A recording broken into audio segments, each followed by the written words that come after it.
Привет, это подкаст «Нация». Здесь мы разбираем горячие темы дня и собираем нацию думающих людей. Погнали! О чем же сегодняшний выпуск? Сегодня суббота, 13 сентября 2025 года, а по субботам у нас с вами выходят разборы глобальных серьезных тем.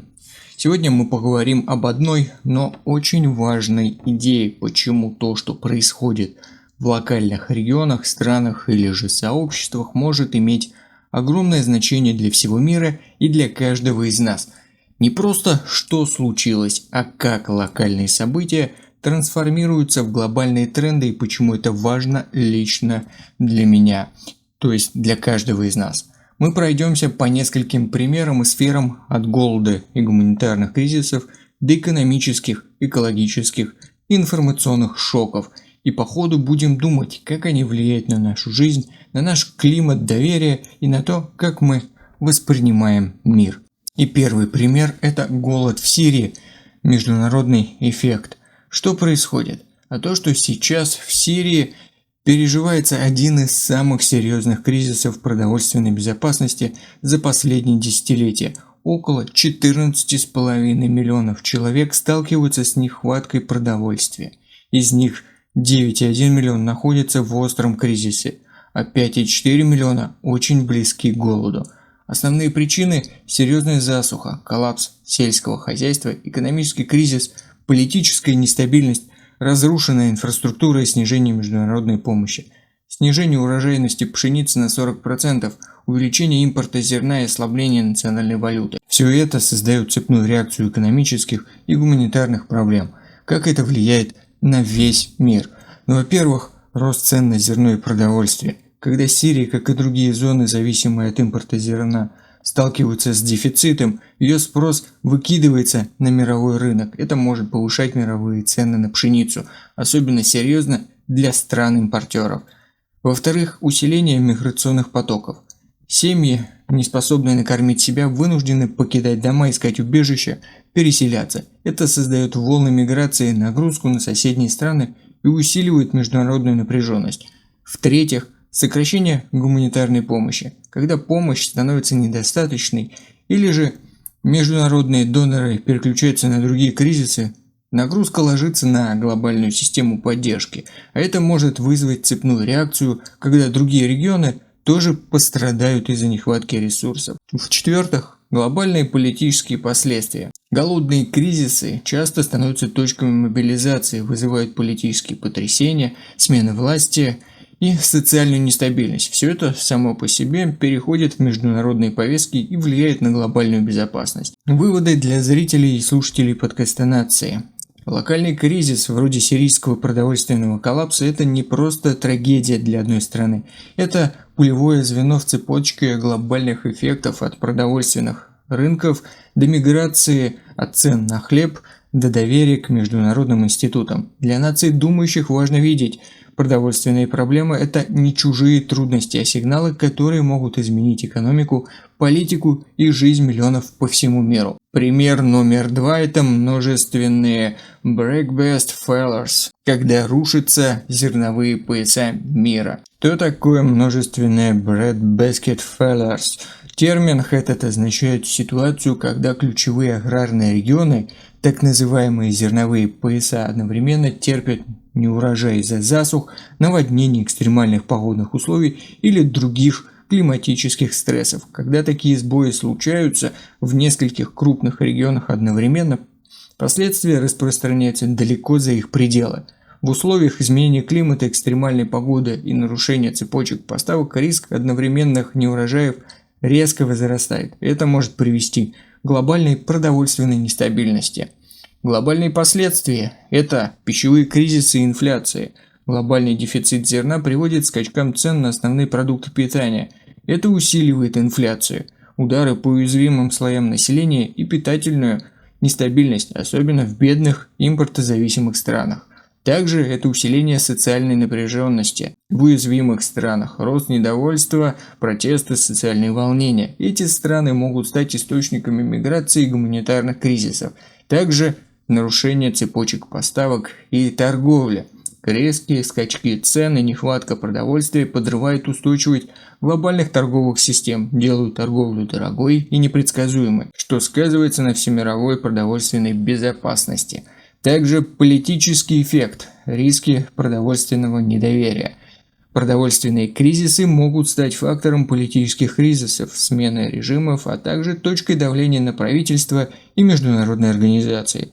Выводы для зрителей и слушателей подкаста «Нации». Если несколько ключевых зон земледелия одновременно терпят крах, это сразу перестает быть местной проблемой в кавычках и превращается в глобальный шок, который трясет продовольственные рынки, бюджеты, политические системы и судьбы миллионов. Это знак того, что даже благополучные регионы не застрахованы от продовольственных потрясений и что продовольственная безопасность – это одна из ключевых тем будущего. Третий пример сегодня – это местные изменения в образовательной системе, глобальные потери. Что же происходит прямо сейчас? А то, что во многих регионах мира, особенно в странах глобального юга, дети уже возвращаются в школу, но с тревогой. Причины – международное бюджетное сокращение, кризисы, природные катаклизмы, миграционные потрясения и политическая нестабильность. ЮНИСЕФ предупреждает, что 6 миллионов детей могут полностью выпасть из системы образования к 2026 году, если международная помощь и усилия по восстановлению не будут значительно усилены, извиняюсь за тавтологию. В таких местах, как Сахель, Бангладеш и Афганистан, закрытые школы, нехватка учителей и инфраструктуры стали абсолютной нормой, что в корне не является нормальной ситуацией. Как это влияет на весь мир? Во-первых, потерянные поколения и экономические затраты. Образование – это крупнейший фундамент для экономического роста и социальной мобильности. Когда дети теряют доступ к образованию, страна в целом теряет будущие ресурсы, инновационные силы и человеческий капитал. Это отражается на глобальном уровне, поскольку снижает потенциал стран стать двигателями роста инноваций. Во-вторых, увеличение миграции. Без образования и с небезопасным будущим семьи вынуждены мигрировать, и это усиливает давление на страны-реципиенты и может стать фактором дополнительной нестабильности и конфликта. В-третьих, глобальное неравенство. Образовательные разрывы усиливают глобальное неравенство. Те, кто уже был уязвим, оказываются еще дальше, и международные цели развития, например, повестка 2030, оказываются под угрозой. В-четвертых, угасание демократических потенциалов. Образование – это ключевой фактор формирования критического мышления, гражданской активности и политической грамотности. Когда миллионы детей лишены обучения, подрываются основы демократических и гражданских институтов будущего. Выводы для зрителей и слушателей подкаста «Нация». Локальные катастрофы в образовании – это не просто закрытие школы или дети вне системы. Это будущие утраты для целых поколений, людей, стран и всего мира. Когда дети теряют образование, они теряют возможность влиять на будущее, а мы, как глобальное сообщество, теряем шанс на более справедливый, грамотный и устойчивый мир. И четвертый пример сегодня – это ограниченные локальные экологические катастрофы, глобальные экологические сигналы. Что же происходит прямо сейчас? Региональные экологические происшествия, засухи, лесные пожары, таяние ледников, загрязнения, аварии часто воспринимаются как местные события, но они могут содержать глобальный сигнал предупреждения о климатическом риске, деградации экосистемы, разрушении биологических циклов. Такие события уже не являются локальными аномалиями, они все чаще становятся частью глобальной экологической повестки. Примером могут быть засухи, которые угрожают лесным экосистемам и сельскому хозяйству в одном регионе, но при этом влияют на миграцию животных, мигрантов, глобальные углеродные циклы и рынки продовольствия. Или лесные пожары в тропиках, которые увеличивают эмиссию СО2, влияя на глобальный климат и качество воздуха в других странах. Как это влияет на весь мир в целом? Во-первых, углеродные выбросы и климат. По мере того, как леса горят или экосистемы разрушаются, углерод, который они аккумулировали, возвращается в атмосферу, усиливая парниковый эффект. Это влияет на глобальные изменения климата, уровень моря и экстремальные погодные явления. Во-вторых, пересмотр миграции и биоразнообразия. Когда экосистемы разрушаются, Животные мигрируют, изменяются привычные ландшафты, и это может вызвать новые экологические и социальные конфликты. Люди, которые живут в зонах стихийных бедствий, тоже вынуждены двигаться, что запускает новые миграционные кризисы. В-третьих, риски для продовольствия и здоровья. Засухи, пожары, экологические катастрофы повреждают производство пищи, качество воды, увеличивая риск болезней, ухудшают условия жизни людей, особенно в бедных регионах. Эти эффекты не ограничиваются местом происшествия, они могут усилить глобальные тенденции по нехватке продовольствия и здоровья. И в-четвертых, психологический и социальный эффект. Люди наблюдают эти события через медиа, что усиливает тревогу, чувство утраты и неопределенности. Экологические кризисы становятся частью глобальной экологической тревоги, влияя на политические и личные решения о будущем. Выводы для зрителей и слушателей подкаста «Нации». Региональные экологические катастрофы – это не просто стихийные бедствия. Они – глобальные предупреждения о хрупкости экосистемы и о будущем, в котором устойчивость природы и общества все больше переплетаются. Нация думающих должна быть способна видеть.